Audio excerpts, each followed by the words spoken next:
The Ravenite Social Club evolved from a neighborhood hall into the Gambino Nerve Center, peaking under Neil Dellacroce and then John Gotti. And its downfall didn't start on the clubhouse floor. It started upstairs in a quiet room the FBI turned into a microphone. We'll move from origins and Mr. Neil's tenure to the Gotti Tuesdays that put everyone on camera, and then to the upstairs bug that finally cut through the noise, the rumors versus the record, the tapes and trials, and the building's final fate. And yes, we'll tackle the Joe Watts question factually. What's documented, what isn't, and why the clean answer's more complicated than a single name. Research level, source-driven, no myths. We'll separate the lore downstairs from the evidence upstairs and show how that evidence brought the house down. Before it was infamous, it was ordinary. Ravenite, 1919, a neighborhood Italian-American social hall long before headlines and wiretaps. The site that became the Ravenite sits in a 5-story 1887 tenement, ground floor storefront, the kind of room made for coffee, cards, and community. Through the 1930s to the 1950s, small incidents accumulated. Nothing cinematic, just a steady underworld gravity. Faces that linger, favors that circulate, and a back room that learns to close its own door. And let's clear the biggest myth. Alto Knights was at 86 Kenmare, not 247 Mulberry. That's 2 blocks apart.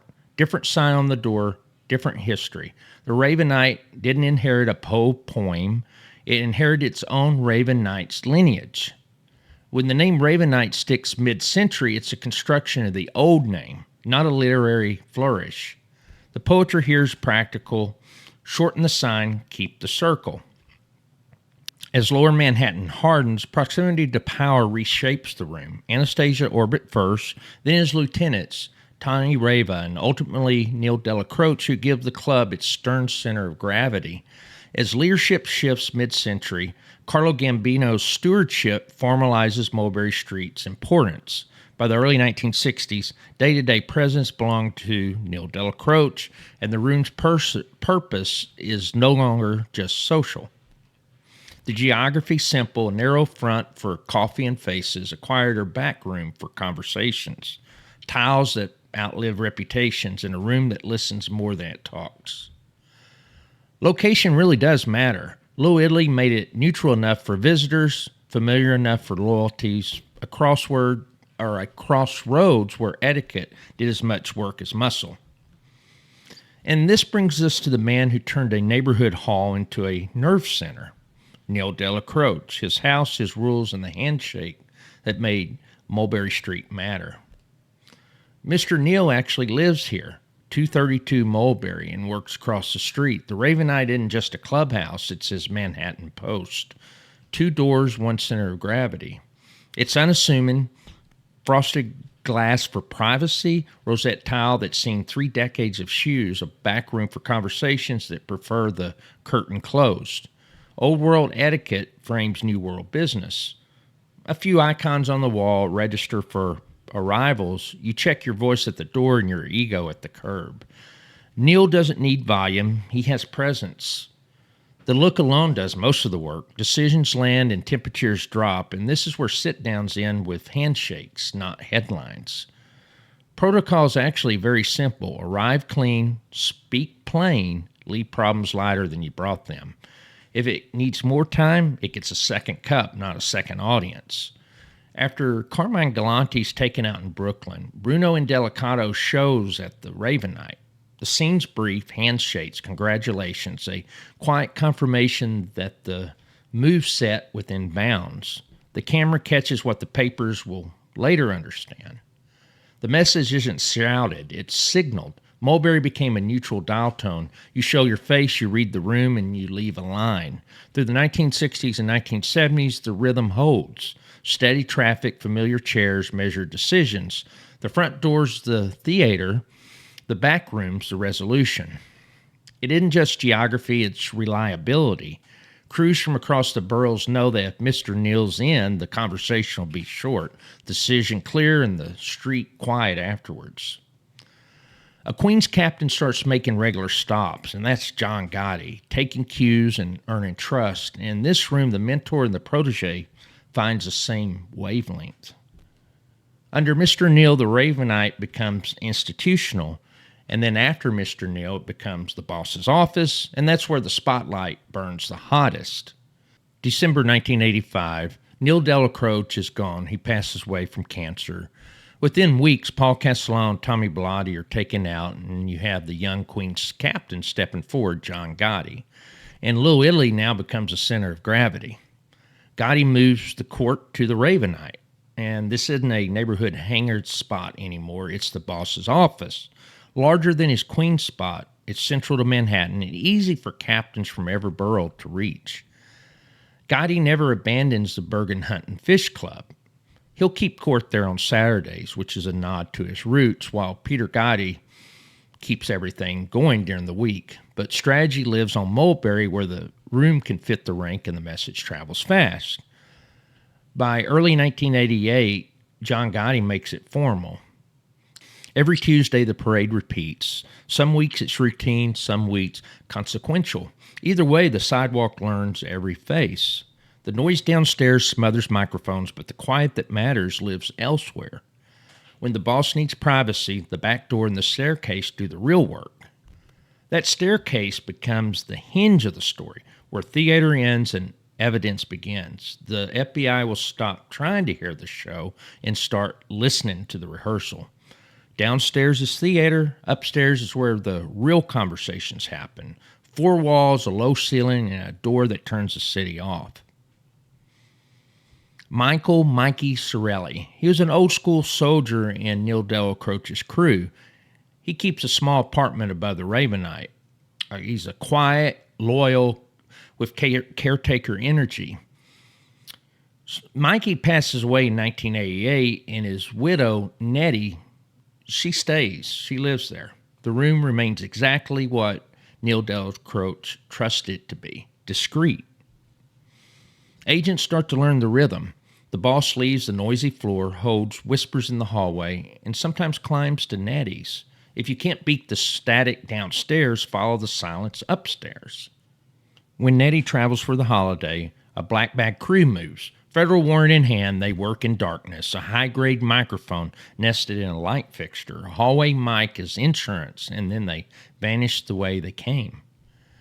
Downstairs is engineered chaos with the steam, the radio, and the static. Upstairs is legible, low voices, full sentences, and decisions without the crowd. What follows becomes the spine of a RICO case, with dates, names, and a boss speaking plainly. In a private talk with consigliere Frank Licasio, Gotti claims responsibility for greenlighting men to be taken out. Names like Robert D. Bernardo and Louis Melito. No code words, no jukebox, just the calculus of power spoken out loud. And he lays out Louis Dibono's fate in a single line. Defiance of a summons is a terminal mistake. And months later, October of 1990, Dibono's taken out in the World Trade Center garage. The tape has everything. It reveals everything. In another meeting, he talks promotions and contingencies, even naming Sammy Gravano as the operational fallback if he goes away on a separate case. In the same breath, he voices doubts about Sammy's appetite. Irony set in motion. Hours become transcripts, and transcripts become counts. And the apartment succeeds where the club failed. Crisp voice prints linking the boss to orders, timelines, and structure. Legally, the value isn't color, it's structure, an enterprise with an hierarchy, and money moving. Violence enforced by policy, obstruction by design. The upstairs room turns theory into evidence. But who put the FBI on that staircase? Rumors swirl from enforcers to neighbors to rival circles. To bug a private apartment, a judge needs probable cause, usually a mix of informant intelligence and surveillance. And plenty of people knew about those upstairs huddles. The loudest theory names Joe Watts, wealthy enforcer close to Gotti. But he denied it, and there's no hard evidence in the public record tying him to the tip. Willie Boy Johnson, exposed as a source in 1985, murdered in 1988. That's before the apartment bugged. So he's not the upstairs tips. Greg Scarpa Sr. surfaces in speculation, a Colombo source with reach, possible grapevine intel, but no direct evidence that he flagged the apartment. And then you have Dominic LaFaro. He helped crush the commission case, but he wasn't really close to Gotti's daily Mulberry routine, so it's unlikely that he's the source. You hear whispers about Tommy Gambino or other big names, but all those names are far-fetched without documentation. The sober possibilities, well, it's probably a pressured shoulder, trading a quiet tip, a neighbor or maintenance guy noticing the upstairs routine, or a mosaic, small pieces from several sources stitched to the surveillance. Bottom line, in the public record, there's no definitive ID. The informant may be a blend of a real source plus patient-agent legwork. Whatever the origin, the result's undeniable. The tape upstairs changes everything. Now we go forward to December 11, 1990. Agents rush the Ravenite. Inside they find John Gotti, Sammy Gravano, Frank Locascio, the inner circle right where the FBI hoped. The boss delivers a cool quip about finishing his coffee before leaving, a final performance before the case becomes paperwork. By 1991 through 1992, prosecutors fused the apartment tapes with RICO. Then you have Sammy Gravano flipping, walking the jury through the structure that those tapes had already outlined. The convictions land, Gotti gets life, and the Teflon era ends where the waveforms begin.